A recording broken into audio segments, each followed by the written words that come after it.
Hello and welcome to Seven Sentinels. This is Grandmaster class, and I'm Peter Simon with you. This is a test, Part C, Extract 1 from Handbook for Teachers. Nature of Pain by Dr. Pauline Lee.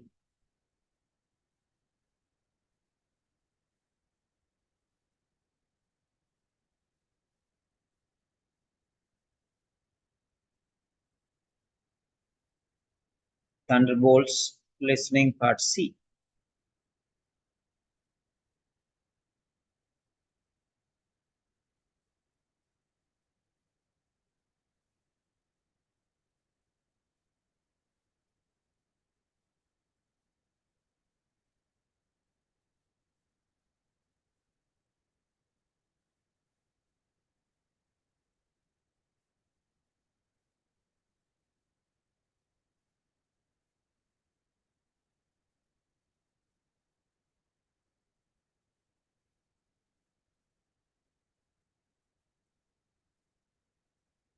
Occupational English Test.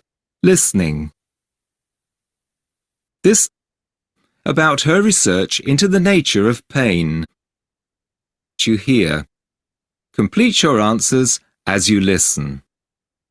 Now look at Extract 1. Extract 1. Also, because of his back surgery, he can't have an epidural, which we'd like to have done. We're definitely going to need a bed in intensive care. Perhaps we should call to confirm there's still one available?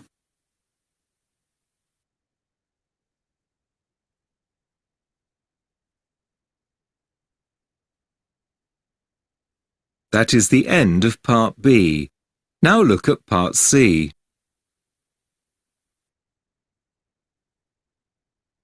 Part C. In this part of the test, you'll hear two different extracts. In each extract, you'll hear health professionals talking about aspects of their work. For questions 31 to 42, choose the answer A, B or C, which fits best according to what you hear. Complete your answers as you listen. Now look at Extract 1. Extract 1. Questions 31 to 36. You hear an interview with Dr. Pauline Lee about her research into the nature of pain. You now have 90 seconds to read questions 31 to 36.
Hello, today I'm with Dr. Pauline Lee, who's looking into the nature of pain, particularly chronic pain.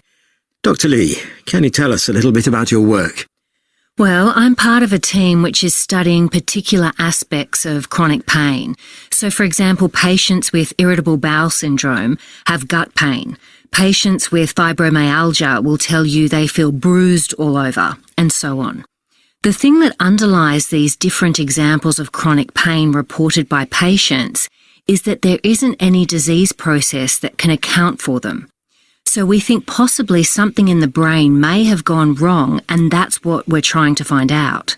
So what do we know about the nature of pain?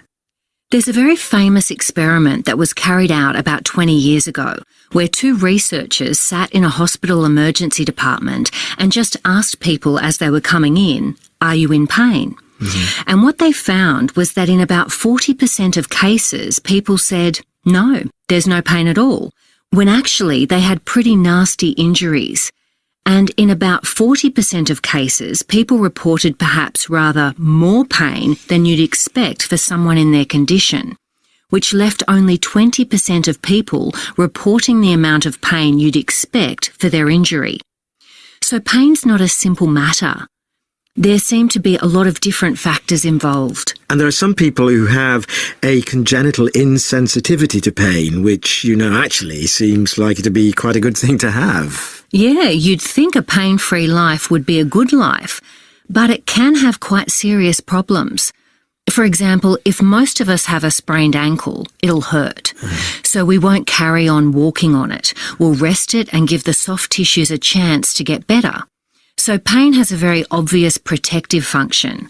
But also our sensitivity to pain means there are these little movements that we make all the time, whether we're standing or sitting or whatever. And this is basically so that we don't put too much pressure on one joint. And what happens to the people who don't feel pain and don't make those movements is that blood gets trapped in the joints. It pools there, which means bacteria can multiply in there, and this can do serious damage. So is there anything that can be done to help people who are unable to feel pain? It's actually remarkably difficult because if these people do something that's damaging, like pick up a hot dish with their bare hands, they just don't feel it. They haven't developed the sort of immediate responses that other people develop very early on. It's hot, don't touch it.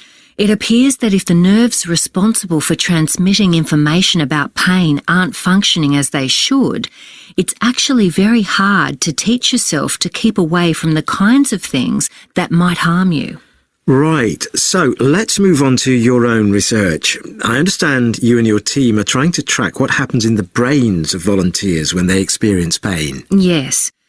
We decided to use brain imaging techniques to try to track what happens in the brains of volunteers when we make them experience pain without receiving a direct stimulus to any part of their body, so with no direct contact at all. And we've found we can create pain by hypnosis, for example. And we've shown the volunteers pictures of people with injuries, and we've used a rubber arm illusion where you give them a fake limb and then stick a pin in that limb. And in this way, we're building a picture of what the brain does when it creates an experience of pain in the absence of an actual tactile stimulus. Interesting. And are there any other developments that you're involved in? One new development which I've been a part of is that we tend to associate pain with a smack in the face or a cut to the wrist. But increasingly, we've come to understand that in a fair proportion of people, when they observe someone else in pain, it triggers an experience of pain in them too. Right. Anecdotally, I've done quite a lot of work with back pain patients, and we've noticed that when they see someone else doing a bad lift or a bad bend, they'll wince and they'll say, "Yeah, that hurts my back." So we're thinking that if we can start to understand the different avenues that create pain, we can perhaps give better education and better treatment to our patients. Dr. Lee, thank you very much.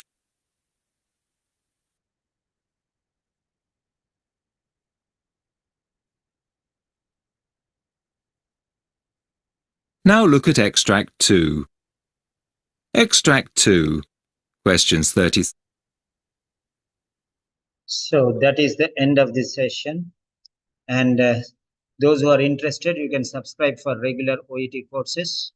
And this is the contact number, WhatsApp link. Number is 91987867360360. I repeat, +91 98778673660. We appreciate your participation. Grand Master Class.